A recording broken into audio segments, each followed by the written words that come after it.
बिस्मिल्लाहिर्रहमानिर्रहीम। अस्सलाम वालेकुम प्यारे बच्चों।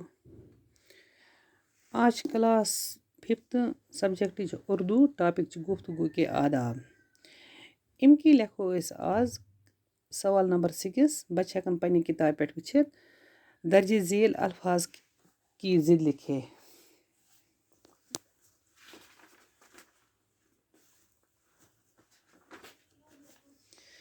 दर्ज झील अल्फाज की जिद लिखे। लफ्ज तो जिद लफ्जन हुन जिद लिखो आज अल्फाजन हुन जिद। योर लिखो लफ्ज योर गो जिद। पत रुई तुम इत लाइन तो मे लिख सख्त तम जाए। सख्तस आ जिद लिखना अमुक मानी नरम।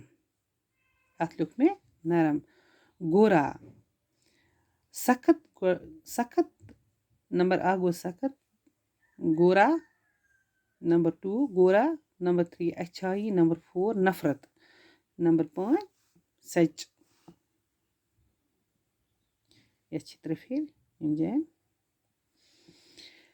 सख्त कुन वन यह कोता सख्त या अम कज सख्ती कर या वनो सख्त। अत लिखो अपोजिट लिखो जिदस मज नरम। अगर सख्त बह लिख नरम। गोरा कंस शक्ल थोड़ा बहुत वन यह गोरा शक्ल अमस। ज्यादा प्रुन त वनो ना कह बह लिख ना कह। अत लिखो योर अमुक जिद क्या लिखो काला। अच्छाई कह कर असल मगर योर कन ब्या कर बुराई। अगर ऐ अच्छाई हवत पन ब्या बह हाव योर बुराई। अत जिदस मज लिख नफरत। ऐ अगर नफरत कंस तो बेकिस मोहब्बत। नफरतस यी लिखना मोहब्बत। सच सचस लिखा झूठ। सच मीनस झूठ। अत अगर अख वन पोज ब्या वन तोत अत अपोज। सख्त गो नरम। गोरा काला। अच्छाई बुराई। नफरत मोहब्बत। सच झूठ। बच्चे हकन किताब मज लेसन अत गुफ्तगू के आदाब। गुफ्तगू गई कथ करन आवाज के आदाब। इंसान सन मज क्युत कलाम नेरान। हमेश गस इंसान असली असल कलाम नेरुन हुत कलाम नेरुन।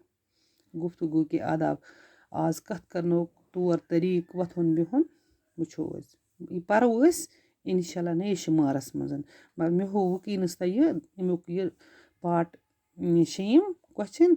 दर्ज झील अल्फाज की जिद लिखे। अस हो आज हम जिद। आज करो यह तो इंशाल्लाह अमुक सवाल त हा बह। इंशाल्लाह यह पर बह तो नए शुमारस मज करो यह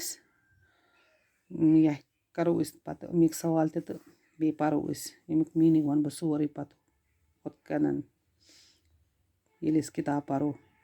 वकीनस हेक मे यह वनित कि बच्चे बोजान तुम हेकन वुचित तुम हेकन लिखित पन्न कॉपियन पे तो यह वुझो पाने। पन्नी किताब खोलजो उर्दू किताब पत वुझो तुम गुफ्तगू के आदाब तथ मज सवाल नंबर 6। बाकी शुक्रिया।